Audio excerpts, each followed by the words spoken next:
ಪ್ರಧಾನಿ ನರೇಂದ್ರ ಮೋದಿ ಅವರು ಇಂದಿನಿಂದ 2 ದಿನಗಳ ಕಾಲ ಅಸ್ಸಾಂ ಮತ್ತು ಪಶ್ಚಿಮ ಬಂಗಾಳ ಪ್ರವಾಸ ಕೈಗೊಳ್ಳಲಿದ್ದಾರೆ. ಇಂದು ಅವರು ಮಾಲ್ಡಾ ನಗರ ರೈಲು ನಿಲ್ದಾಣದಲ್ಲಿ ಹೌರಾ ಮತ್ತು ಗುವಾಹಟಿಯ ಕಾಮಾಖ್ಯ ನಡುವಿನ ಮೊದಲ ವಂದೇ ಭಾರತ್ ಸ್ಲೀಪರ್ ರೈಲಿಗೆ ಹಸಿರು ನಿಶಾನೆ ತೋರಲಿದ್ದಾರೆ. ಹೌರಾ ಮತ್ತು ಗುವಾಹಟಿಯ ನಡುವೆ ಪ್ರತಿದಿನ ಉದ್ಯೋಗ ಹಾಗೂ ಆರ್ಥಿಕ ಚಟುವಟಿಕೆಗಳಿಗಾಗಿ ಪ್ರಯಾಣ ಬೆಳೆಸುವ ಲಕ್ಷಾಂತರ ಮಂದಿಗೆ ನೂತನ ವಂದೇ ಭಾರತ್ ರೈಲಿನಿಂದ ಅನುಕೂಲವಾಗಲಿದೆ. ಇದು ಅಲ್ಲಿನ ಪ್ರವಾಸೋದ್ಯಮಕ್ಕೂ ಪೂರಕವಾಗಲಿದ್ದು ಪ್ರಾದೇಶಿಕ ವ್ಯಾಪಾರ ವಲಯದ ಅಭಿವೃದ್ಧಿಗೆ ಅನುಕೂಲವಾಗಲಿದೆ.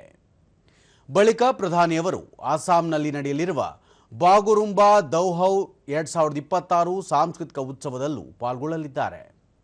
ಬೋಡೋ ಬುಡಕಟ್ಟು ಸಮುದಾಯದ ಪರಂಪರೆಯನ್ನು ಆಚರಿಸಲು ಈ ಸಾಂಸ್ಕೃತಿಕ ಕಾರ್ಯಕ್ರಮವನ್ನು ಆಯೋಜಿಸಲಾಗಿದೆ.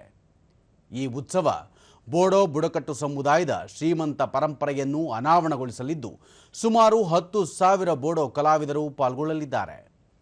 ನಾಳೆ ಪ್ರಧಾನಿ ಕಾಜಿರಂಗಾ ಕಾರಿಡಾರ್ ಯೋಜನೆಗೆ ಭೂಮಿ ಪೂಜೆ ನೆರವೇರಿಸಲಿದ್ದಾರೆ. ಬಳಿಕ ಅವರು 2 ಹೊಸ ಅಮೃತ್ ಭಾರತ್ ಎಕ್ಸ್‌ಪ್ರೆಸ್ ರೈಲುಗಳಿಗೆ ಹಸಿರು ನಿಶಾನೆ ತೋರಲಿದ್ದಾರೆ.